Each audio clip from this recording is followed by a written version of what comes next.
It's Clay Trader, and this will be a video chart on ticker symbol XGTI. We'll take a look at the 30-minute time frame.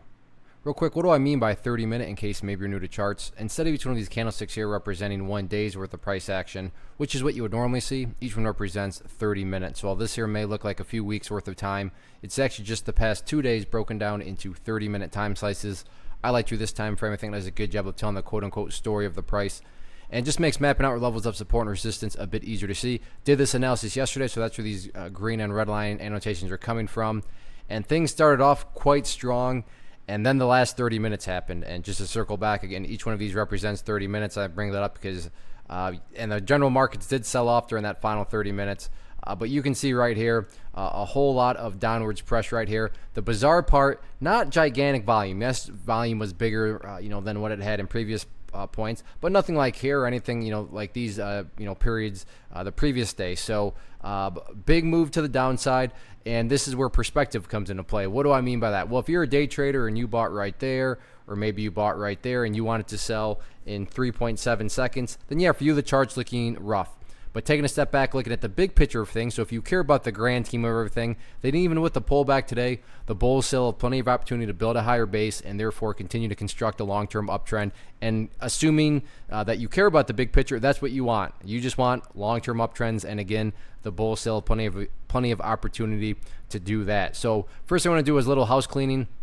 I'm going to get rid of that green line there because this purple line has crossed up above it. Why does that matter? Well, for those of you that watched yesterday's video, I talked about that purple line, which is the 50-period simple moving average, being really the overall gauge in terms of the health of the move. What do I mean by the move? Well, this big old thing right here that happened. So how can you gauge the health of that? As I said in yesterday's video, this line is going to continue to move its way upwards like that, hence a moving average.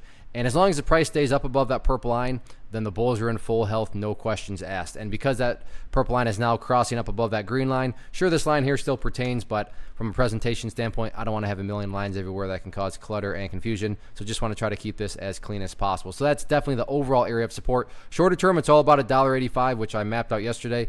Crazy, the power of charts. The price was falling, and then you can see right here where the price essentially finally leveled out, at least for the time being. Resistance levels, $2.10, still got to be considered an area of resistance. I'd agree that it was weakened up today because the price was able to push up above it, but because the price was not able to close above it and maintain above it, 210 still that area of resistance. So quite the crazy final 30 minutes. We'll see how things unfold tomorrow morning. Should be pretty interesting.